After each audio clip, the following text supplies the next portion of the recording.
خلق الإنسان وكرمه وعلمه من البيان ما لم يعلم سبحان الذي لا يحصى امتنانه باللسان ولا بالقلم ونشهد أن لا إله إلا الله وحده لا شريك له لا ضد له ولا ند له ولا مثل له ونشهد أن سيدنا وسندنا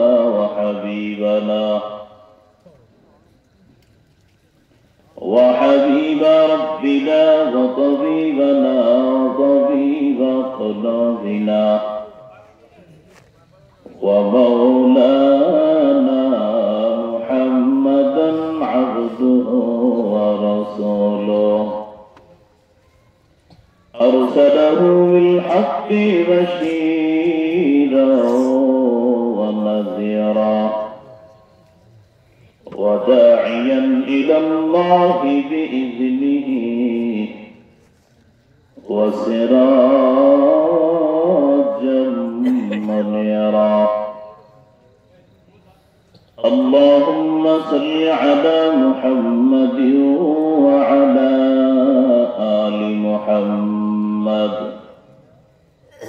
كما صليت على إبراهيم وعلى آل إبراهيم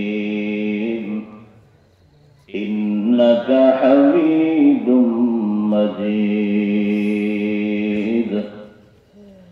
اللهم بارك على محمد وعلى آل محمد كما باركت على إبراهيم وعلى آل إبراهيم إنك حميد مجيد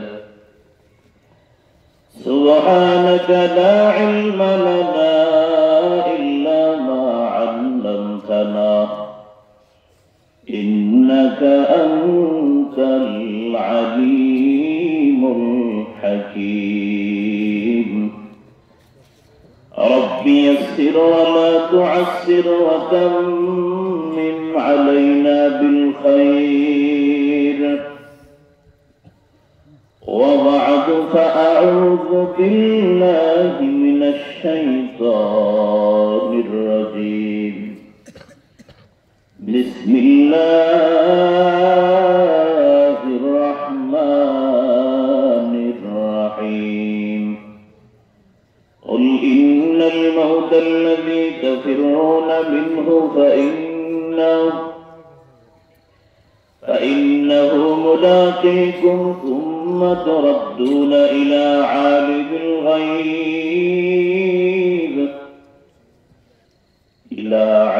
الغيب والشهادة فينبئكم بما كنتم تعملون وقال تعالى قل هل يستوي الذين يعلمون والذين لا يعلمون إنما يتذكر أولو الألباب وقال النبي صلى الله عليه وسلم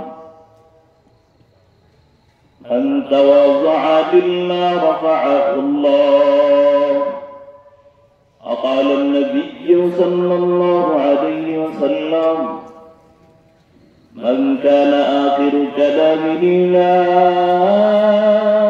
إله إلا الله دخل الجنة الله مولانا العظيم وصدق رسوله النبي الكريم ونحن على ذلك من الشاهدين والشاكرين والحمد لله رب العالمين نگاہ مومن سے تو بدل جاتی ہے تقدیر نگاہ مومن سے تو بدل جاتی ہے تقدیر اے بندہ کی قوت نہیں قدرت کا اشارہ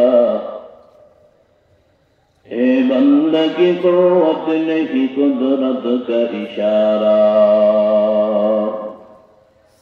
اے مرد خند ترک معاصی کی ضرورت اے مرد خند ترک معاصی کی ضرورت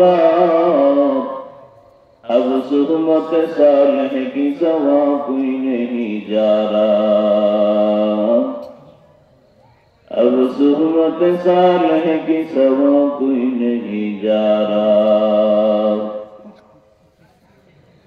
مردود پیچھے ہم خبر نہیں لیکن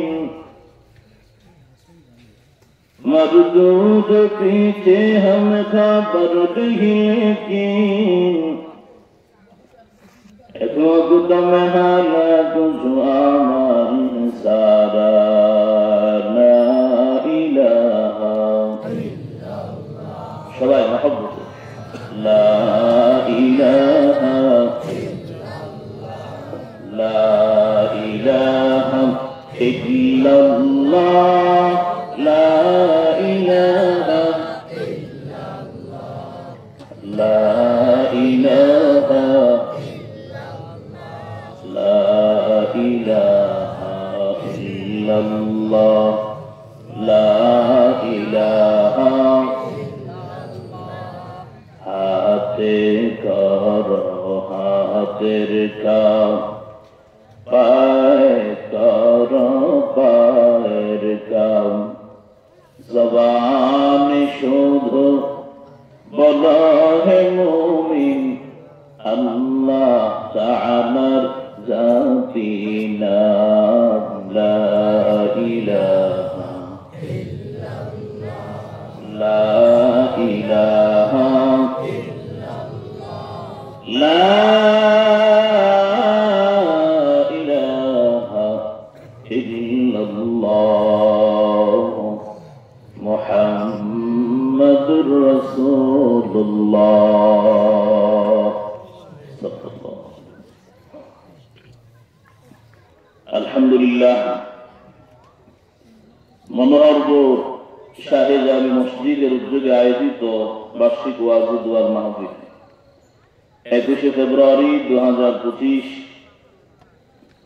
অধ্যক্ষার মুফতি আজিম উসান মহাসম্মেলনের সম্মানিত সভাপতি হযরত মাওলানা সাজিদুর রহমান সাহেব দামাত বারাকাতুহুম হযরত মাওলানা আব্দুল নূর সিরাজি সাহেব দামাত বারাকাতুহুম হাফেজ আনসার আহমদ সাহেব দামাত বারাকাতুহুম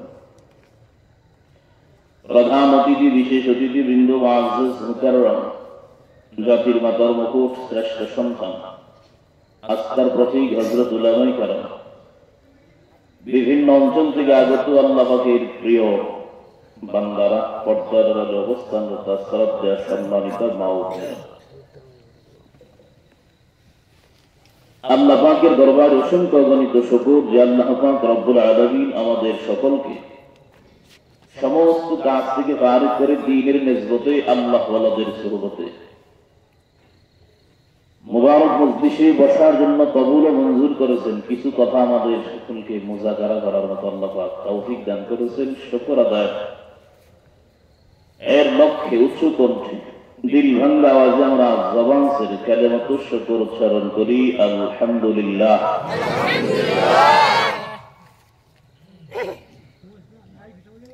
মুখতাসার কিছু কথা বলার জন্য মহাগ্রন্থ আল কুরআনুল কারীমের মধ্য থেকে দুইটা আয়াতে কারীমা তিলাওয়াত করেছি। শেষ নবী শ্রেষ্ঠ নবী সাল্লাল্লাহু আলাইহি ওয়াসাল্লাম অসংখ্য হাদিসের ভান্ডার থেকে দুইটি হাদিস তিলাওয়াত করেছে। তেলাওয়াতকৃত আয়াত ও হাদিসের আলোকে ইখলাস ও রুহানিয়তের সমন্বয়ে আমলের নিয়তে আল্লাহ পাক আমাকে কিছু কথা বলা, আপনাদেরকে শ্রবণ করার মতো তৌফিক দান করেন। আমিন বলবেন না? আমিন। সর্বোপরি শুকর যাদের মেহনতে আজ সুন্দর আয়োজন, এক পিছনে আর ভাঙ্গা মেহনত করেছেন এলাকার সর্বস্তরের তাওহীদি জনতা, ছোট বড়, ধনী গরিব, নারী পুরুষ, উলামায়ে হযরত, ইমামে মাসাজিদ, মাহফিল কমিটি কর্তৃপক্ষ। আল্লাহ পাক সকলের সহযোগিতার হাতকে কবুল আর মঞ্জুর করেন। আমিন। এই মাহফিলকে জরিয়া করে আল্লাহ তাআলা এলাকার জিন্দা মুর্দা সকলকে মাফ করেন। আমিন। বিশেষ করে আপনারা যারা এখানে উপস্থিত হয়েছেন হবেন, আল্লাহ পাক সকলকে হেদায়েতের চূড়ান্ত দৌলত দান করেন। আমিন। রাত্র মোটামুটি প্রায় অনেক হয়ে গেছে, আমার আসতে অনেক দেরি হয়ে গেছে। আমার পূর্বে আলোচনা করেছেন শাহিন আলম মানসুরি ভাই, আমার প্রিয় মানুষ। গতকালকের আগের দিন আমরা একসাথে প্রোগ্রাম করছি জাফলকে। আরো অনেক ওলামায়ে কেরাম কথা বলেছেন। আল্লাহ পাক সকলের কথার ভুল ত্রুটি ক্ষমা করে সহি কথা আমাদের আমলে বাস্তবায়ন করার তৌফিক দান করেন। আমিন। আরো জোরে বলেন আমিন। আলোচনা বেশি দীর্ঘায়িত হবে না, আবার একেবারে মুখতাসার না। আপনাদের মর্জি মাফিক আলোচনা হবে, যেহেতু মানুষ কম, ওঠা বসার ব্যারাম থাকলে এটা বাদ দিয়ে দিতে হবে আজকের জন্য। কারণ অল্প কয়েকজন মানুষ চলে গেলে কারি নিয়ে কথা কম থাকবেন না, রাখবেন। আল্লাহ পাক রব্বুল আলামিন দুনিয়াতে আমাদেরকে একটা অল্প হায়াতের মাধ্যমে পাঠিয়েছেন। আগে মৃত্যু সৃষ্টি করেছেন, পরে হায়াত দিয়েছেন। তো আল্লাহ এগুলা করার কি দরকার ছিল? আল্লাযী খালাকাল মাউতা ওয়াল হায়াতা লিয়াবলুয়াকুম আইয়ুকুম আহসানু আমালা। অল্প হায়াত কেন দিয়েছে? আল্লাহ কয় আমি বান্দাদেরকে দেখব কে বেশি উত্তম আমল করে। এখানে বলা হয়েছে আহসানু আমালা। আহসানু আর আকসারু এর ব্যবধান আছে। আহসানু মানে উত্তম, আকসারু মানে বেশি। আল্লাহ এখানে বলেছেন আহসানু আমালা, আকসারু কিন্তু বলেন। কেন আকসারু বলেন? বেশি আমলের দাম নেই। হাদিস শরীফে আছে আখলিস দীনাকা ইয়াকফিকাল আমালু। মক্তবের ছাত্র যারা আছে তারা পারে, কারণ 40 হাদিস মুখস্থ 90টা একটা খুবই ছোট হাদিস, কিন্তু এর ব্যাখ্যাটা খুব সুন্দর। আমল বেশি না, অল্প লাগবে, তবে যে মেয়ে দিনটাকে পরিপূর্ণ করা লাগবে। দিন আপনার পরিপূর্ণ, আমল অল্প হলে ইখলাসের সহিত করলে এর মূল্য অনেক বেশি। আকসারু না বলার কারণ বেশি আমলের মূল্য নাই। কোন কোন আল্লাহর বান্দা 1000 রাকাত নামাজ পড়বে, আরেকজন আল্লাহর বান্দা শুধু 2 রাকাত পড়বে। তো আমরা যদি আকসারুর দিকে দেখি, বেশি আমল করছে যে 1000 রাকাত করছে, ঠিক না? তো সওয়াব তো 1000 রাকাত যে করছে সে বেশি পাবে, যে 2 রাকাত করছে সে কম পাবে, এটাই জন্য।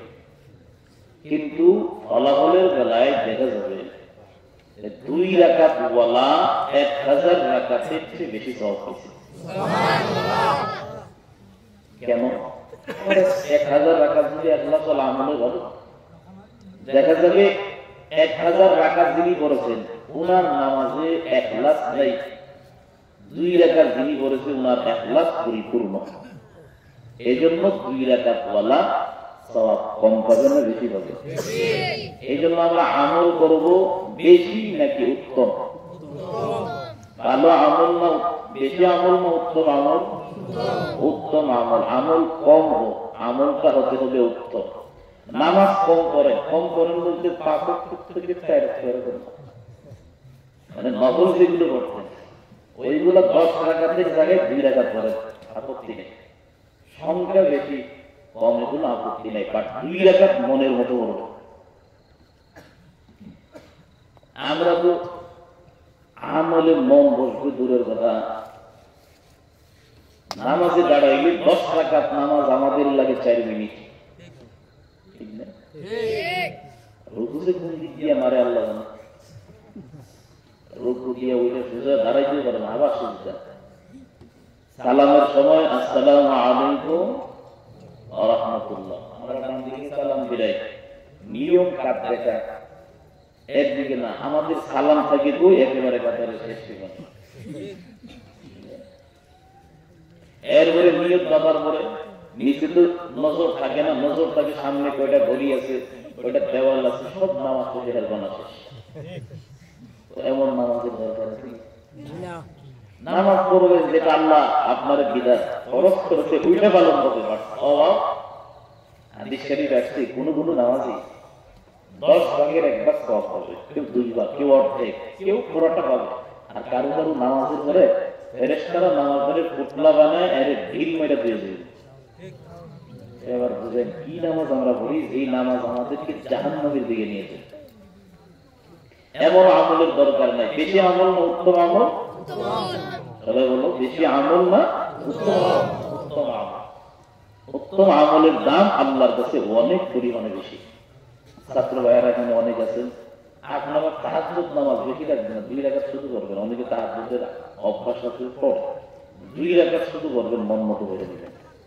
এরপরে এখানে দেখলাম হাফিজি মাদ্রাসা আপনাদের সবকের প্রয়োজন, শেষ রাতে কিন্তু এভাবে সবকের সময় নামাজও ভালো আমল ওখানে নষ্ট করা যাবে না, সবকে মন দিতে হবে। বেশি আমল না উত্তম আমল? উত্তম আমল। 2 রাকাত নামাজ পড়েন কিন্তু আমলটা মন মতো, কারণ ইন্নাস সালাতা তানহা আনিল ফাহশাই ওয়াল মুনকার। এখানে আল্লাহ তাকিদ করে বলেছেন নিশ্চয় নামাজ ফাহিশা মুনকার খারাপ কাজ থেকে হেফাজত করে। ফাহিশাও খারাপ কাজ, মুনকারও খারাপ কাজ, দুটোই খারাপ কাজ। ফাহিশা এমন খারাপ কাজকে বলা হয় যেটা বুঝতে দলিল লাগে না, বিবেক নামক আদালত বলে একটা গুনাহ। যেরকম আরো সহজ করে বললে বুঝবেন, মিথ্যা কথা বলা এটা সওয়াব না গুনাহ। এটা শুধু মুসলমান না, হিন্দুরাও এটা পছন্দ করে। এটা এই যে মিথ্যা বলা যে গুনাহ, এটা বুঝতে কি কোরআন হাদিসের কোনো দলিল লাগবে না? বিবেকই হয়ে লাগে সেটা গুনাহ, এটার নাম ফাহিশা। আরেকটা হলো মুনকার, এটা বুঝতে আপনার মাথা নামো মেধায় কাজ হবে না, দলিল দিলেও বুঝবে না। বুঝতে চাইবে এগুলো গাটকারানি করে মানবে না। এটা আবার কি? সিজদা দেওয়া সওয়াব না গুনাহ? জোরে বলেন সওয়াব। সিজদা মাঝারি দিলে জোরে বলেন গুনাহ। এই কথাটা উলামায়ে কেরাম আগে থেকে বলতে বলতে এই পর্যন্ত আসছে, এরপরেও কি মাঝারও সিজদা দেওয়া বন্ধ হয়েছে নি? না। এটাকে বলা হয় মুনকার। নামাজ দুটোটা খারাপ কাজ থেকে ফিরে রাখবে যদি নামাজটা নামাজের মতো হয়। ক্লাস 6 পরে বাচ্চা বাজারে গিয়ে আমরা বিয়ে করা কি ব্যাপার, তুই বিয়ে করবি কেন? তোর বয়স হয়েছে, সবকিছুর একটা সীমা আছে। এমন তো ভোলাবান করে বিয়ে না করাইলে মাইয়েলে ভাইগা ছিল। মা বাবার পছন্দের কোনো গুরুত্বই নেই, এর পছন্দ হয়েছে এলে 2 মাসে। তো 6 পরে বাবা রাখবে, বাবা বিয়ে করে আসবে। বাবা তো বিপদে পড়ে গেছে যে বাচ্চাটা 6 পরে বিয়ার কথা বলে, মানে বিপদে পড়লেই তো ইমামের শরণাপন্ন হয়, ঠিক না? বাকি 11 মাস ইমাম বাইশা গেলে কোনো দেখার বিষয় না। বিপদে পড়লে হুজুর আমি বিপদে বসছি, একটু দোয়া করেন, এর আগে হুজুরের কোনো খোঁজ খবর নাই। হুজুরের কাছে গেছে, হুজুর আমার ছেলেটার একটু বুঝান, ওর বয়স মাত্র ক্লাস 6 পরে বিয়ার কথা, আপনি হেরে বুঝান। হুজুরকে ঠিক আছে, আপনি চিন্তা করেন না, আমি হেরে বুঝাবো। একটু করে দিই মাশাআল্লাহ হাজির। হাজির হয়ে হুজুর আমার আব্বারে বুঝান, তো আব্বারে বুঝাবো কি? আমি অমুক মেয়েরে পছন্দ করি, আমার বাবা বিয়ে করে তো রাজি না। তুই বিয়ে করবি, তোর বিয়ে হয়ে দিবি। আমি হুজুরে পছন্দ করি ভালো করে, ঠিক আছে তোর বিয়ে করাবো, শর্ত কি আমার পিছনে নামাজ পড়বি 40 দিন। কতদিন? আপনাকে ঘুমাইতে 40 দিন আমার পিছনে নামাজ পড়বে। এত মহাখুশি 40 দিন পরে আমার মনের মানুষ আমি পেয়ে যাব, ভালোবাসার মানুষ। একাধারে নামাজ পড়তেছি ইমামের পিছনে। ইমাম সাহেবের টার্গেট হলো কোন রকম যদি নামাজটা পড়ে, নামাজ তো খারাপ কাজ, এটা তো তার চাওয়ার সময় হওয়ার আগেই সে চাই নিতে, এটা তো ভালো কথা। ওইটা নামাজের ফিরে আনবে ইমামের মতো পজিটিভ ধারণা। হ্যাঁ, নামাজ পড়তে পড়তে পড়তে আঙ্গুলে গুনতে গুনতে 38 দিন বসছে। কতদিন? 38 দিন হয়ে গিয়ে ইমামের রুমে আওয়াজ দেয়, হুজুর কাজী সাহেব কি আপনার খবর দিবেন না আমি দিতাম? কি ব্যাপার, তুই খবর দিবি না আমি দিব না? আপনি 2 দিন বাকি আছে, আমি বিয়েটা দিতে পারছি না, বাজার সদাই লাগবে না। তোরে কি এই জন্য নামাজ পড়তে গেছিলেন? নামাজ পড়ে তোর কোনো কাজ হইল না, ঘটনা কি? ইমাম তো মাথার মধ্যে আগুন ধরে গেছে, কি ব্যাপার? হ্যাঁ, নামাজ পড়বে দুদিন আমার পিছনে তাকবীরওয়ালার সাথে, এরপরে পরিবর্তন হইল না, কোনো খুশি যাবে না, কি ব্যাপার? নামাজ কেন কবুল করলো না? ভয়ে করতে কর একদিকে তুই নামাজ পড়ছো, কেমনে বসছো? বাড়ি থেকে নামাজে দাঁড়াই গেছি, উজু বসছো? একবারও তো আপনি উজু করার কথা আমার বলতেন না। সারা নামাজের কোনো কাজ হবেনি। নামাজ বাহেসার মুনকার থেকে ফিরায় রাখে যদি নামাজটা নামাজের মতো। আরেকটা সুন্দর একটা ঘটনা, হায়াতুল হায়াওয়ান, ওইটা পড়ান ইনশাআল্লাহ পয়লা দিন আমরা যদি হিসাবে মনে রাখি। নামাজ বাহেসার মুনকার, খারাপ কাজ থেকে হিফাজত করে। এই নামাজে আমাদের ঘাটতি কম না বেশি?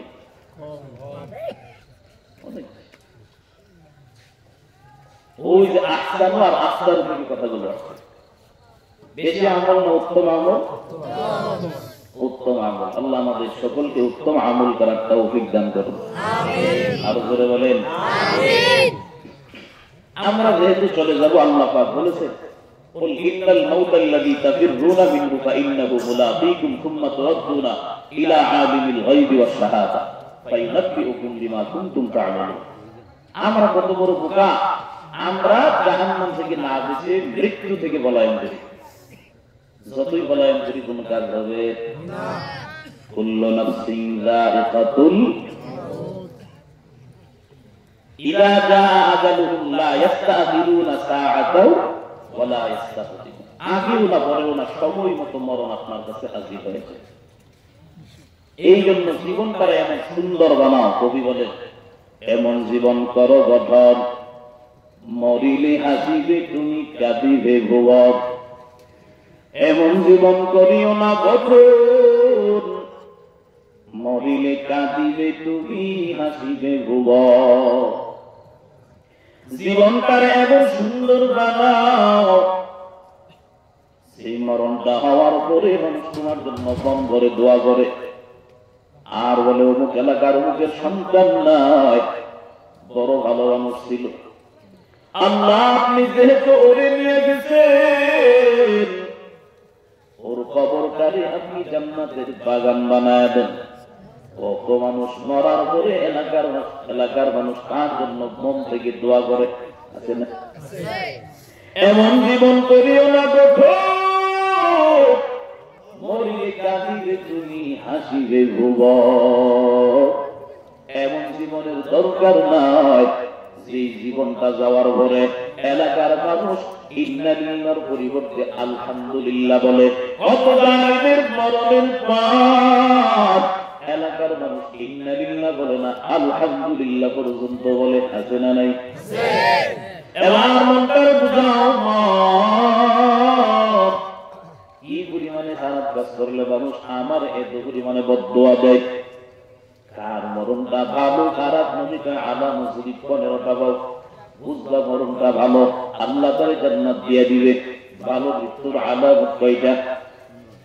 বলে বলেন না, 15টা। কয়টা ভালো মৃত্যুর আলামত? কয়টা? আরো অধিক আলামত আছে, তবে এগুলো বাছাই বাছাই করা। 1 নম্বরে মদিনার নবী বলেন, মান কানা আখিরু কালামিহি লা ইলাহা ইল্লাল্লাহ দাখালাল জান্নাহ। পয়গম্বর জানাতেন মুসলমান যার শেষ বাক্য মানে মরণের পূর্বে জবান দিয়া কালেমা বের হয়ে যাবে, মনে রাখবা তার কপালটা ভালো, ইন্তেকালের সাথে সাথে আমার মাওলা তার জান্নাতে দাখিল করবে। জবান দিয়ে যদি শেষবার কয় লা ইলাহা ইল্লাল্লাহ, তার কপালটা ভালো, কারণ কালেমাটা ছোট থেকেও পাওয়া কিন্তু কম না অনেক বেশি। সারা জীবন বান্দা নাফরমানি করার পর মরণ আগে যদি একবার কালেমাটা অন্তরে ধারণ করে, আমি কালেমা পড়ে মুসলমান হয়ে গেলাম, আল্লাহ বলেন আমি পিছনের সব গুনাহ মাফ করে দিলাম। পয়গম্বর মুসা আল্লাহর দরবারে কয়, ও মালিক, এমন একটা কালেমা আমাকে দেন যেই কালেমা দিয়ে আপনার সাথে সম্পর্ক ভালো করব। আল্লাহ বলেন, পয়গম্বর যাও, লা ইলাহা ইল্লাল্লাহ বেশি বেশি পড়ো। আল্লাহ এই কালেমা আদম থেকে নিয়ে পর্যন্ত সবাই করেছে। ও আল্লাহ, আমি এমন একটা কালেমা চাইলাম যে কালেমাটা শুধু পার্সোনাল ভাবে আমার দেওয়া হবে। ও পয়গম্বর, আসমান জমিন মাঝামাঝি যা আছে সব যদি এক পাল্লায় রাখা হয়, অপর পাল্লায় যদি কালেমা লা ইলাহা ইল্লাল্লাহ রাখা হয়, কালেমা ওয়ালা পাল্লাই ভারী হয়ে যাবে।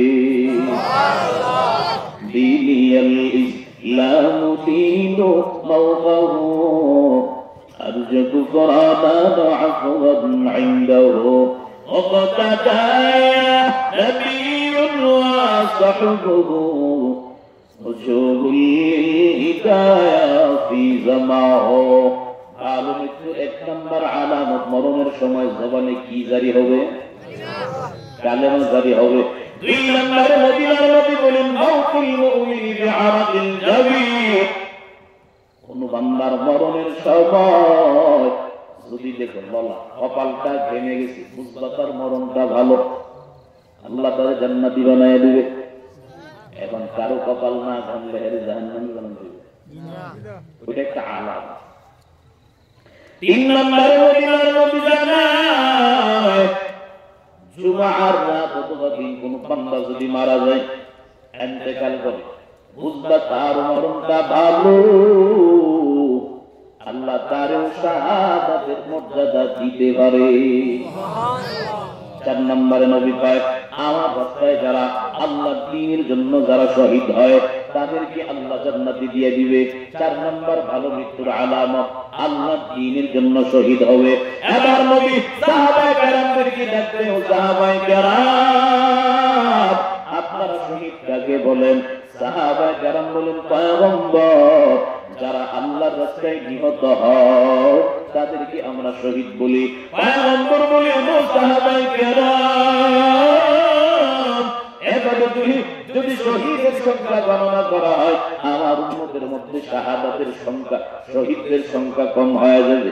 ও সাহাবায়ে কেরাম শুনো, আমার কোন উম্মত আমার রাস্তায় বের হয়ে গেল, আল্লাহর দ্বীনের জন্য বের হয়ে গেল, যুদ্ধ করতে পারবে না, এর আগে ইন্তেকাল করলো, রাস্তায় মারা গেল, আমার মাওলা তারও শাহাদাতের মর্যাদা দিয়ে দেবে।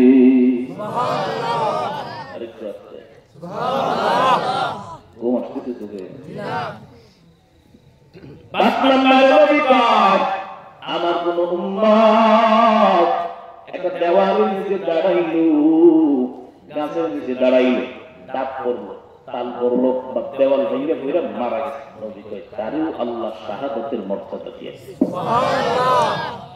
ছয় নম্বরে নবী কয়, উম্মতের মা বোনদের পয়গম্বর বড় সুসংবাদ আপনাদের জন্য জানায় দিছে, আল মারআতু তামুতু বিজুমঈ শাহাদা। ও পর্দার অন্তরালের মা, পয়গম্বর আপনাদেরকে সুন্দর একটা সুসংবাদ দেয়, কোন মা যদি সন্তান পেটে নিয়া 6 6 মাস 7 মাস 8 মাস অথবা প্রসবের সময় কোন মা যদি ইন্তেকাল করে মারা যায়, আমার মাওলা তার শাহাদাতের মর্যাদা দিবে। সুবহানাল্লাহ। কারণ প্রসবের বেদনা কেমন একমাত্র মারাই বুঝতে পারে, আর কেউ বুঝে না। এই জন্য এক সাহাবী নবীর কাছে গেলেন, ও পয়গম্বর, আমি আমার কার খেদমত করব? নবী কয় তোমার মায়ের। আবার বললেন কার? কয় তোমার মায়ের। আবার কার? মায়ের। চতুর্থবার বললেন কার? কয় বাবার। 3 বার মায়ের কথা, একবার বাবার কথা। কেন 3 বার মায়ের কথা? মুফাসসিরগণ বলেন 3টা জায়গাতে মা বেশি কষ্ট করে, বাবা করে না। 1 নম্বরে অবস্থাইনাল ইনসানা বিওয়ালিদাই হামালাতহু উম্মুহু ওয়াহনান আলা ওয়াহনি ওয়া ফিসালুহু في عامين أن اشكر لي ولوالديه ووصينا الإنسان بوالديه إحسانا حملته أمه كرها ووضعته كرها وحمله وفصاله 30 شهرا। 1 নম্বরে সন্তান তার পেটে ধারণ করে মা বা নাকি মা? বুঝেন না? বলো পেটে ধারণ করে কে? মা। বাবা পেটে ধারণ করে না। 1 নম্বর কষ্ট। 2 নম্বর প্রসবের যে বেদনা, ওটা বাবা সহ্য করে নাকি মা? জীবনের মূল কষ্ট মায়ের প্রসব বেদনা, 7 আসমান 7 জমিন তখন মায়েরই বাধা। জীবনের মূল কষ্ট মায়ের প্রসব বেদনা, 7 আসমান 7 জমিন তখন মায়েরই বাধা। এমন বাকে কেমনে আছি যাবো আমি ভুলিয়া, ও আমার প্রাণের মা, মা গো মা, কোথায় গেলে মোরে ছাড়িয়া, জনম দুঃখী ইয়াতিমামি চায় না কেউ ফিরিয়া। 2 নম্বর প্রসবের বেদনা সহ্য করে বাবা নাকি মা? 3 নম্বরে 2.5 বছর পর্যন্ত সন্তানকে দুগ্ধপান করায় মা নাকি বাবা? 3টা জায়গার দিকে লক্ষ্য করে 3 বার মায়ের কথা, 1 বার বাবার কথা। তবে বাবার মূল্য কম না। বাবা যদিও পেটে ধরে নাই, সন্তানকে পিঠে কোলে পিঠে মানুষ করেছে, নিজের জীবন বাজি রেখে। কত বাবা রিক্সা চালায় সন্তানকে মানুষ বানায়, কত বাবা কৃষি কাজ করে সন্তানকে মানুষ বানায়, কত বাবা কত কিছু করে সন্তানকে মানুষ বানায়, কত বাবা নিজে একটা ভালো জামা পড়তে পারে না, সন্তানকে ভালো জামা বানায় দেয়। কত ইজ্জত বাবার রুঙ্গিটা ছেঁড়া ছিল, এখনো ছেঁড়া, অথচ সন্তানের জন্য নতুন নতুন জামা মার্কেট থেকে আনে, টাকা নাই পয়সা নাই, এরপরও বাবা বেঁচে থাকে না। সন্তানকে নতুন জামা উপহার দেওয়ার জন্য বাবা টাকা ধার করে। বাবা যদিও কুলে পিঠে একে ধরে নাই, কুলে পিঠে মানুষ বানাইছে। এই জন্য মা বাবা কারো মর্যাদা কম না, সবারই বেশি। নবী কয় 7 নম্বরে ভালো মৃত্যুর আলামত, আমার উম্মতের যদি বিষ-গোড়া হয়, গোড়া হয়, গোড়া ব্যথার জন্য বারবার চিকিৎসা করে, ভালো হয়, আবার ব্যথা হয়। ব্যথার যন্ত্রণায় যদি আমার কোন উম্মত মারা যায়, নবী কয় তার মরণটা ভালো, আমার মাওলা তারও শাহাদাতের মর্যাদা দিয়া দেবে। সুবহানাল্লাহ। 8 নম্বরে নবী কয় আমার কোন উম্মত যদি আগুনে পুড়ে মারা যায়, আল্লাহ তারও শাহাদাতের মর্যাদা দিবে। সুবহানাল্লাহ। আগামীকালকে মাঠে একটা আগুন ধরে হাত দিতে পারবেন না? দিতে পারবেন না? বললে তো শহীদ না, ওইটাকে বলে আত্মহত্যা। এটা কি বলে? আত্মহত্যা। আত্মহত্যাকারী জান্নাতে যাবে। ওই দিন কোন সিন্ডিকেট একটা মহিলা ফ্যান আসতেছে, হয়তো তার স্বামীর সাথে বা কারোর সাথে বলিবনা হয় না, কষ্ট দিয়ে ফ্যান আসতেছে, হঠাৎ করে ফ্যানের সামনে একটা লাফ দিয়ে ধরেছে। পড়ার সাথে সাথে ফ্যান তো এটা তো আর থামে না, এবারে টুকরো টুকরো বানায়। এমন মরম যে কেন তোমরা মরো? আত্মহত্যা করা যাবে? আল্লাহ আমাদের হেফাজত করুন। আমিন।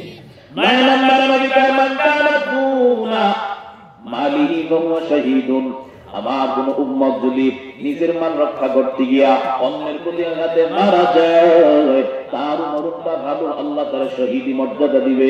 10 নম্বরে নবী কয় মান কানা দুনা আহলিহি ফাহুয়া শাহীদুন, আমার কোন উম্মত যদি আহলে বাঁচাইতে গিয়া ফ্যামিলিকে বাঁচাইতে গিয়া মারা যায়, নবী কয় তার মরণটা ভালো, আমার মাওলা শাহাদাতের মর্যাদা দিয়া দিবে। 11 নম্বরে নবী কয় মান কানা দুনা দীনিহি ফাহুয়া শাহীদুন, ধর্মের রক্ষা করতে গিয়া বাঁচাইতে গিয়া আমার কোন উম্মত যদি মারা যায়, আমার মাওলা তারে শাহাদাতের মর্যাদা দিয়ে দিবে। 12 নম্বরে নবী কয় আমার কোন উম্মত নিজের জীবন বাঁচাইতে গিয়া মারা গেল, আল্লাহ তারেও জান্নাত দিয়ে দিবে, এটাও ভালো মৃত্যুর আলামত। 13 নম্বরে নবী কয় আমার কোন উম্মত জুলুম ফিরাইতে গিয়া মারা গেল, সমাজে জুলুম হয়, অত্যাচার হয়, বাধা দিতে গিয়া মারা গেল, তার কপালটা ভালো, আল্লাহ তারেও শাহাদাতের মর্যাদা দিয়ে দেবে। 14 নম্বরে নবী কয় আমার কোন উম্মত ভালো কাজ করার অল্প সময় পরে যদি মারা যায়, তার কপালটা ভালো, আল্লাহ তার শাহাদাতের মর্যাদা দিবে। মানে ভালো কাজ কি? আপনারা মসজিদে মাদ্রাসায় 10টা টাকা দিলেন বা এখানে বয়ান শুনলেন, নামাজ পড়লেন, একটু পরে মারা গেলেন, বুঝবেন কপালটা ভালো, মরণটা ভালো। 15 নম্বরে নবী জানায় আমার কোন উম্মত দ্বীনের জন্য যোদ্ধা যারা আছে তাদেরকে পাহারা দিতে গিয়ে যদি মারা যায়, আমার মাওলা তাদেরকে শাহাদাতের মর্যাদা দিবে। আল্লাহ রাস্তায় একদিন পাহারা দেওয়া লাগাতার 1 মাস রোজা দিতে খাওয়া, 1 রাত অথবা 3 পাহারা দিলে আল্লাহ সম পরিমাণ সওয়াব তারে দিয়ে দেবে। এই 15টা আলামত যদি পাওয়া যায়, বুঝবা মরণটা ভালো না খারাপ? বলেন না ভালো না খারাপ? আল্লাহ আমাদের সকলকে ওই 15টা মৃত্যুর যে কোনো একটা মৃত্যু আমাদেরকে দান করেন, আরো জোরে যেহেতু আমাদের মুক্তি হবে, মরণটা যেন ভালো হয়, আল্লাহর কাছে ভালো মৃত্যু কামনা করো। এমন একজন নবী নাই, এমন একজন ওয়ালি নাই, এমন একজন সাহাবী নাই যে মরণের ভয়ে কান্না করে নাই, কবরের ভয়ে কান্না করে নাই। যেই নবী সাহাবায়ে কেরাম, আবু বকর সহ যত সাহাবায়ে কেরাম আছে সকলের ব্যাপারে জান্নাতের টিকিট দিয়েছে দুনিয়াতে, অগ্নি আশারে মুবাশশারা 10 জনের জান্নাতের টিকিট দিয়েছে। আপনারা কি হইছে? না না, আশারে মুবাশশারার একজন আবু বকর। নবী কয় আবু বকর জান্নাতি, উসমান জান্নাতি, ওমর জান্নাতি, আলী জান্নাতি এবং 10 জন সাহাবা জান্নাতি। এরপর তাদের মরণের ভয় উসমান কবরের কাছে যায়, কান্না করে ও আল্লাহ, ইন্তেকালের পরে প্রথম ঘাটি আমার কবর, ওখানে যদি না যাই বাকি ঘাটিতে চিন্তা নাই, ওখানে যদি মারা যায় বাকি ঘাটিতে উপায় নাই। আজকে তারা যদি এই পরিমাণে জান্নাতের দিকে হাতে নিয়ে এত পরিমাণে কান্না করতে পারে, তোমার আমার নামাজ নাই, আমল নাই, ওয়াক্ত নাই, ও মা আজকে আপনারও নামাজ নাই, আমল নাই, স্বামীর খেদমত নাই, এরপরেও কবরের কোনো চিন্তা করলা না, পরকালের ভয় নাই, মরণের কোনো চিন্তা নাই, এমন কোন দিন নাই রে মা মানুষ মরে না, এমন কোন দিন নাই এমন কোন দিন নাই অমুক জায়গায় ইন্না লিল্লাহি আওয়াজ মাইকে দেয় না, কোন দিন তোমার আমার নামের কাছে না, সবটা চুপ হয়ে যাবে, ওই দিন আসার আগে আগে মা আমলের খাতাটা পরিপূর্ণ করো। কিন্তু আমলের কোনো খবর নাই। আম্মা জান আয়েশা রাদিয়াল্লাহু আনহা একদিন নবীরে কয়, ও পয়গম্বর, এই দুনিয়াতে আপনার উপর সবচেয়ে বেশি আমল কার? নবী বলেন, ও আয়েশা, আকাশে কি পরিমাণ তারকা জানো? না, গণনা করা সম্ভব না। ওই উমরের এত পরিমাণ আমল গণনা করে শেষ করা যাবে না। আপনারা তো মনে লাগেছেন আম্মা তো মন গেছে, আম্মা যেন আয়েশার মন গেছে। এবার নবী বলেন, আয়েশা, আমি জানি তোমার মনটা কেন খারাপ। আমি ওমরের কথা কেন বললাম, তোমার বাবার কথা কেন বললাম না? মেয়েরা নিজেরটা বুঝে নিয়েছে, কি কইতে যায় না।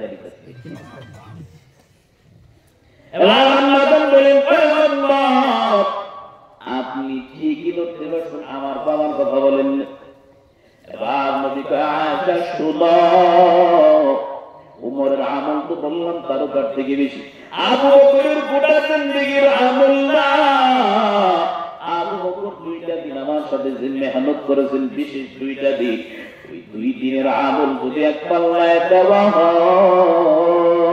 হয়, অপর পাল্লায় গোটা দুনিয়ার মানুষের আমল দিল, আবু বকরের 2 দিনের আমলের সমান হবে না। ওই আমল নিয়ে আবু বকর মাঝে মাঝে ওই রাস্তা দিয়ে যায়, উপরের দিকে তাকাইয়া পাখির দিকে কয়, ও পাখি আমার, তুমি আমার মতো খানা খাও, আমার মতো ঘুমাও, আমার মতো সংসার করো, আমার মতো দুনিয়ায় চলো, তুমিও মরবা, আমিও মরব। মরণের পরে তোমার কোনো বিচার নাই, আর আমি আবু বকরের বিচারে কোনো শেষ নাই। আর আমরা সংসার সংসার কইরা ভবে করলি না বন্দেগি, কেমন কাটাইবি মনরে কবরের জিন্দেগি রে। ওরে জীবন গোলাই গোলাই গেল রে, ওরে জীবন গোলাই গোলাই গেল রে। ঠিক কিনা? নিঃশ্বাসের কি বিশ্বাস কইরা গো বাদলাম বাড়ি ঘর, কোনদিন জানি আজ রাইলাই সাগু সবই করে পরে।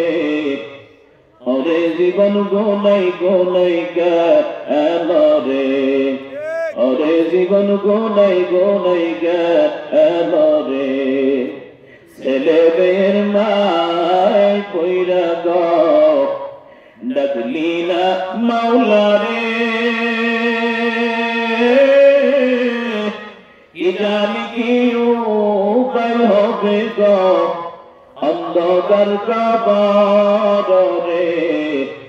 ওরে জীবন গোলাই গোলাই গেল রে, ওরে জীবন গোলাই গোলাই গেল রে। ঠিক কিনা? বলেন মারহাবা। আর জোরে বলেন মারহাবা। ওই পরিমাণ আমল নিয়ে যদি কবরের চিন্তা সাহাবায়ে কেরাম করে, ও মামা আমাদের কি পরিমাণ আমল দরকার। না আমাকে আমল নাই, নিজেও ভালো কাজ করতে পারলাম না, সন্তানগুলোর ভালো লাইনে নিয়ে আসতে পারলাম না। আল্লাহ তাআলা আমল সন্তান আপনারে দিয়েছে, কিন্তু মা সন্তানগুলোরে মানুষ বানাইতে পারলেন না, আমলওয়ালা বানাইতে পারলেন না, দিনদার বানাইতে পারলেন না। ও মা নিজে একটু সারা জীবন গুনাহ করলেন, ও বাবা সারা জীবন তো খারাপ পথে চললেন, মরণের পরে কি হালত হবে কিছু কি জানেন? এই জন্য পরকালের জন্য একটা সন্তানকে তুমি আলেম বানাও, হাফেজ বানাও। যদি বানাইতে না পারো অন্তত পক্ষে নামাজি বানাও। কেন বলছি বাবা জানো? ইন্তেকালের পর যদি কোনো গুনাহের কারণে আমার মাওলার দরবারে আটকা যাও, সন্তানটা যদি আমল বলা হয়, নামাজি হয়, দিনদার হয়, মুত্তাকি পরহেজগার হয়। আবার সামনে দাঁড়ায় মা বাবার জন্য হাত উঠাইয়া দোয়া করবে, ও আল্লাহ মা বাবা বড় ভালো কষ্ট করে আমাদেরকে মানুষ বানাইছে, সন্তানের দোয়া মা বাবার জন্য, মা বাবার দোয়া সন্তানের জন্য। আমার মাওলার দরবারে পর্দা থাকে না, সরাসরি আমার মাওলা দোয়া কবুল করে নেয়। সন্তান যদি মা বাবার জন্য দোয়া করে, মা বাবা যদি জাহান্নামী হয়, সন্তানের দোয়ার বরকতে জাহান্নামী মা বাবারে আল্লাহ জান্নাতি বানায় দেবে। আরো জোরে এই জন্য আবহাওয়া বানাইতে যদি চাও, মাদ্রাসার বিকল্প বলে দেখবেন মাদ্রাসার মধ্যে ফ্যামিলির মধ্যে সবচেয়ে যে ভদ্র হেরে দেয় না, ফ্যামিলির যে সবচেয়ে বেশি দুষ্ট হেরে মাদ্রাসা। ওই দুষ্ট ছেলেটা মাদ্রাসায় ভর্তি হওয়ার পরে ফ্যামিলির সবার থেকে আদর্শবান সন্তানটা হয় মাদ্রাসার ছেলেটা, ঠিক কিনা? কারণ আদর্শবান মানুষ বানানোর ফ্যাক্টরি হলো মাদ্রাসা, ঠিক না? এই জন্য বেঈমানদের টার্গেট হলো মাদ্রাসা। এই জন্যই তো বেঈমানরা কয় মাদ্রাসা দেশের মধ্যে বেঙ্গের কাতার মতো দাঁড়ায় গেছে। ওর মতো বেঈমান একটা যাবে, দুইটা যাবে, আজানটা যাবে, শেষ হয়ে যাবে। মাদ্রাসা ছিল আছে যতদিন আমগো দেশ থাকবে, মাদ্রাসাও ততদিন থাকবে।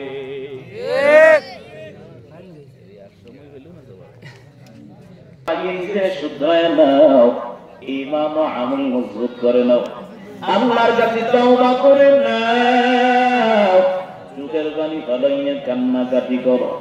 কোনদিন যেন মরণ হয়, ওই দিন আসার আগে আগে বাবা দুনিয়াতে সত্যের মতো এমন কোন কাজ করে যাও, যে কাজটা করে যাওয়ার পরে কবরে শুইয়া শুইয়াও আমি সওয়াব পাবো।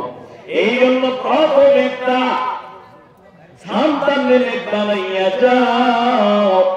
এর মধ্যে যদি নেক বানাইতে চাও, সন্তানটারে দ্বীনি লাইনে পড়াও, হাফেজ বানাও, আলেম বানাও, মাদ্রাসায় পড়াও। কারণ তাদের মর্যাদা আল্লাহর কাছে কম না বেশি?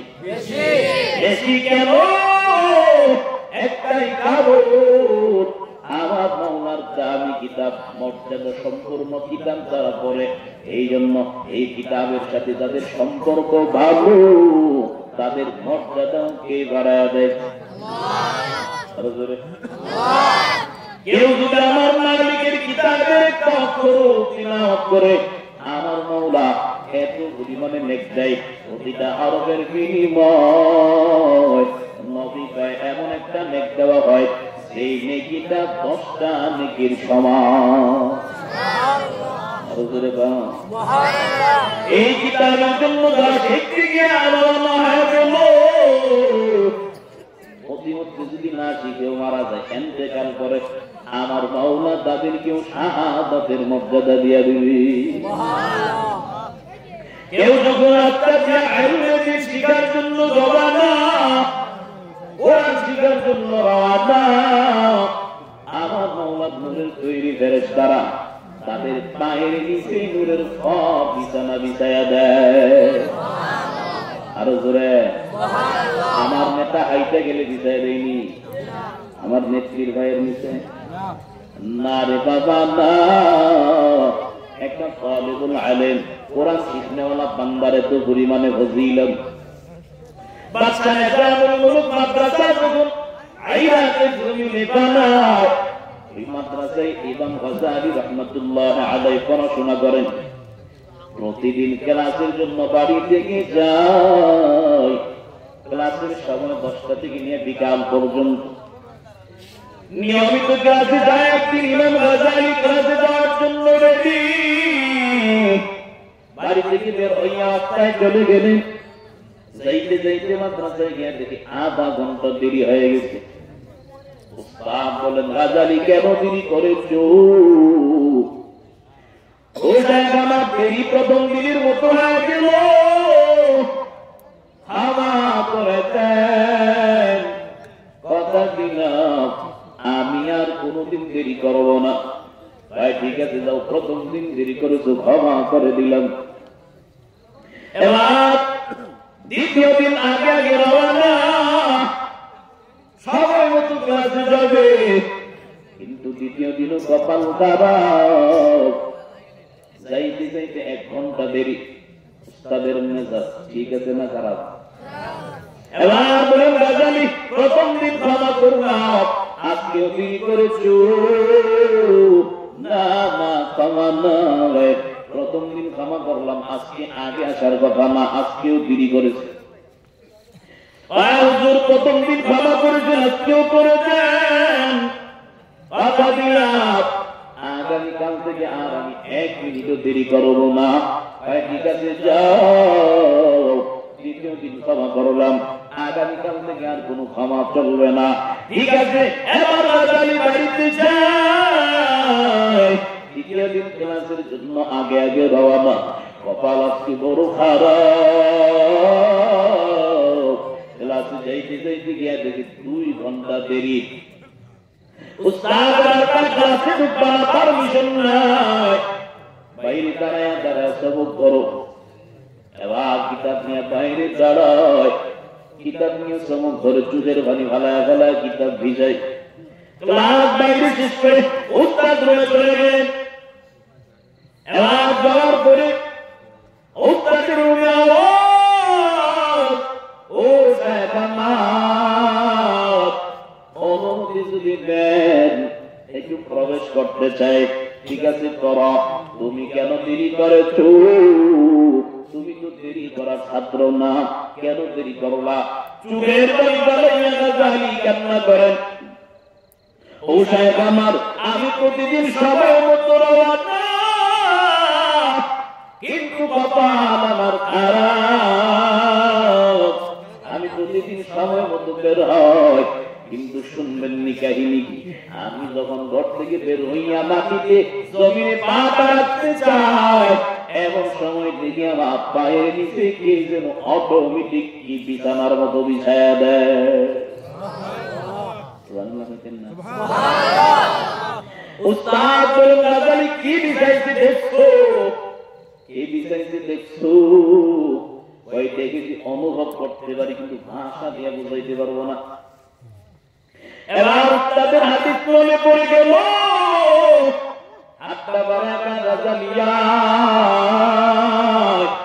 এতদিন আজ পর্যন্ত হাদিস পড়াইলাম, এখন ঘটনা আজ পর্যন্ত শুনি নাই। তোমার পায়ের নিচে আমার মাওলার নূরের তৈরি ফেরেশতারা নূরের ঘর বিছাইয়া দিছি। দিন যারা শিখে তাদের দাম কম না বেশি? হ্যাঁ ছাত্র ভাইয়ারা, কম না বেশি? আপনাদের দাম কম না বেশি? ছাত্র ভাইয়ারা বেশি। আপনাদেরকে আওয়াজ মানুষ যারা তারা খুশ লাগে, মাদ্রাসায় পড়াইতেছো, কওমিতে পড়ায় কি লাভ? ইমামতি করবে আর মুয়াজ্জিনি করবে, বেতন কম, ঠিক না? তো মাদ্রাসায় বসে কি চুরি করতেন না? কোটি কোটি টাকার বিনাশ, বহুত আরাম লাইন, কোটি কোটি টাকা ইনকামের সঠিক পথে থেকে 8,000 10,000 নুন ভাত পান্তা ভাত খাওয়া হালাল ভাবে এটা অনেক সম্মানের, ঠিক না? আল্লাহর গোলাম, এরপরে যারা মাদ্রাসায় করে আমরা সবাই না খেয়ে আছি, আল্লাহ আমাদের রিজিক আরো বেশি দিতে। একদিন ফেসবুকে লিখছে, আমাদের ভাই দুষ্টামি করে ছোটবেলা শুনতাম মাদ্রাসায় পড়লে নাকি কবলে ভাত হতে না। আসলে আমি 7 দিন পর্যন্ত ভাত খাই নাই। নিচে আবার লিখে দিতে আমি লাগাতার 7 দিন বিরিয়ানি খেয়েছি, কপালে ভাত নাই, বিরিয়ানি আছে। আল্লাহর পথে চললে সম্মানের রিজিক খেয়ে দেয় আমাদের রিজিকের অভাব আছে। আমরা আল্লাহর কাছে আসলে চাইতে পারি না। রিজিকের মালিককে অনেক মা বাবা গার্জিয়ানদের মাথার মধ্যে এটা দিয়ে দিচ্ছে, মাদ্রাসায় পড়াইলে বেতন কম, পড়াইও না, যার কারণে অনেকে এখন পড়াইতে চায় না। আল্লাহ আমাদের হেফাজত করুন, আরো বলে যারা মাদ্রাসায় ভর্তি হয়ে গেছে ছাত্র ভাইয়েরা, আল্লাহর রাস্তায় তোমাদের জন্য কথা, এলেম এটা ছাপার ধরে বা ব্রেনের খাতিরে আসে না। এলেম এটা কিনা বসি না, উস্তাদ থেকে নিতে হয়। আর এলেমটা তখনই আসবে আপনি উস্তাদের আগে আশেক হতে হবে। উস্তাদ একদিকে বলাবে, আপনি উস্তাদের ভক্ত না আশেক না, আপনার ভিতরে এলেম আসবে না। টিউবওয়েল জায়গা নিচে বালতি যদি বরাবর না দিয়ে দুইয়া ওই দিকে দেন, পানি কি বালতিতে পড়ে যাবে, ওপর নিচে বেড়েছে। এই জন্য উস্তাদ থেকে নেওয়ার জন্য তার সিনা বসিনা হতে হবে। আর সবচেয়ে গুরুত্বপূর্ণ যে বিষয়টা, আদবের দিকে খেয়াল রাখতে হবে। এখন আদব দিন দিন উঠে যেতেছে, গার্জিয়ানের চাপ বাইরে গেছে, মাদ্রাসায় পড়াইছে দিছে, উস্তাদ একটু শাসন করছে, গার্জিয়ানে এসে বলছে বেতন কমবে, আমার ফুলারে মারতে মারতে কি করছে, কত বড় সাহস। যেদিন থেকে এই অভিযোগ শুরু হয়েছে ওই দিন থেকে আর ভালো যেমন হাফেজ পাওয়া যায় না। হাফেজ হয় ঠিক আছে, ভালো হাফেজ আর হওয়া যায়। এখন যারা হেফজ করে, আমি তো মাঝে মাঝে আমার এলাকার বা পরিচিত মসজিদের মহল্লাতে মাঝে মাঝে একখানায় গেলে কোথাও বন্ধু বান্ধবের মাদ্রাসায় প্রশ্ন করি, ব্যাখ্যা দেয়, উত্তর দিতে পারে না, পড়লেও 31টা বিনা লোকমা করতে পারে না। এখানে আমরা আমরা একসাথে 20 জন খতমের ছাত্র ছিলাম, আমি ছিলাম 1 নম্বর, 2 নম্বর ছিল যে আমার থেকে 50 কি 100 থেকে 99 99.5 নাম্বার হয়েছে, 100 হয়েছে 200 পরীক্ষা। আমরা দেখা যখন দিচ্ছি আমরা পুরো ঘোরা হুজুরের কাছে বিনা লোকমা শোনাই দিয়েছি। আমি এ টু জেড বিনা লোকমা একবার না 2 জনের কাছে 2 বার শুনেছি। এটা করবো না জীবনে, ফ্যামিলির অভাবের কারণে ভালো কোনো জায়গাতে যেতে পারি না, আর্থিক অবস্থা অনেক খারাপ ছিল। তারপরে আল্লাহ অনেক যুদ্ধে এই লাইনে ঠিক আছে, আলহামদুলিল্লাহ আল্লাহ সম্মান কম দিচ্ছে। বাস্তবতা কি, আমি ছাত্র জমানা থেকে আমি ইমামতি করতাম, অল্প এলাকা দিয়ে নিজেও চলতাম, বাড়িতে চালানো চলে চলতে কিন্তু আলহামদুলিল্লাহ এখন আল্লাহ টাকার অভাব দিচ্ছে না, মা বাবা দিয়ে দিয়েছে। তবে এই লাইনে টিকে আছি, মা বাবার দোয়া, উস্তাদের নেক নজর, এছাড়া আর কিছু না। বুকে হাত দিয়ে বলতে পারি কোনদিন এখনো বেয়াদবি কোনো হুজুরের সাথে করি না। উস্তাদ যারা আছে বা উস্তাদ সমতুল্য যারা আছে এখন আলহামদুলিল্লাহ করি। উস্তাদ থেকে এলেম নিতে হইলে আমাদের যে এলেমটা কওমি মাদ্রাসার তফসিল নিজামের কিতাব থেকে আপনি কয়টা এলেম পাবেন? উস্তাদের সিনা বসিনা আপনার মহব্বত থাকতে হবে, আদব থাকতে হবে। আদব থাকলে আপনি এলেম পাবেন। দেওবন্দের প্রতিষ্ঠাতা মাহমুদুল হাসান দেওবন্দি রহমতুল্লাহ আলাইহি, হুসাইন আহমদ মাদানী রহমতুল্লাহ আলাইহি যখন জেলখানায় হুজুরে ব্রিটিশরা সিদ্ধান্ত দিয়েছে হুজুরে জেলখানায় দিবে না, ওই নদীর উপর একটা দ্বীপ বাসলে ওখানে থাকতে হবে। ছাত্র হুসাইন আহমদ দেওবন্দি রহমতুল্লাহ আলাইহি দাঁড়ায় কয়, আমি আমার হুজুরে যাইতে দিব না, আমার হুজুরে দিতে হইলে আমারও হুজুরের সাথে জেলখানায় দিতে হবে। কি পরিমাণে মহব্বত! আর আমাদের ছাত্ররা এখন হুজুর বাড়িতে গেলে খুশি হয়েছে, 2-3 দিন দুষ্টামি করতে পারবে। আসলে ওদের তেমন ভুল হয় না। এখন ক্লাসের মধ্যে আধা ঘন্টা 1 ঘন্টা হুজুর যদি অন্যদিকে তাকিয়ে থাকে, এক কথা বলে সময় নষ্ট করে, বাইরে গিয়ে আবার ভয় জানেন, আজকে আধা ঘন্টা বসে কথা বলছি, বড় হুজুরে আমার একটু দেখছে না। বড় হুজুরে দেখছে না তো লাভটা কি তোমার হইছে নাকি? তোমার লাভ হইছে কেন? বড় হুজুরে দেখছে না, হুজুরের কোনো ক্ষতি হইছে?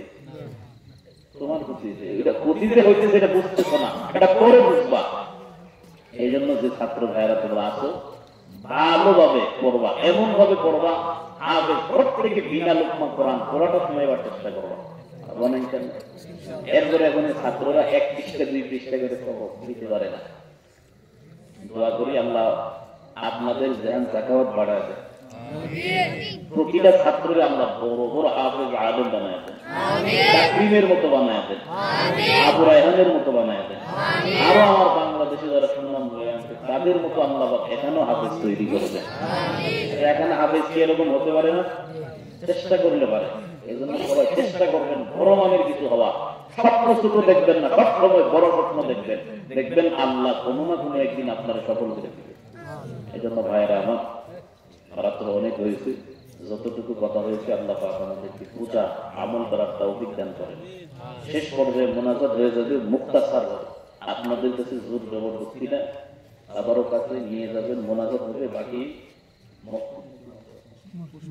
মসজিদের জন্য আপনাদের যতটুকু সামর্থ্য আল্লাহর রাস্তায়, আমি কিছু বলবো না, হাত উঠাইয়া যেহেতু আমি 500, 1000, 2000 টাকা মসজিদের জন্য হাফেজের জন্য দেব, জোরাজুরি না, আল্লাহ অনেকের সামর্থ্য।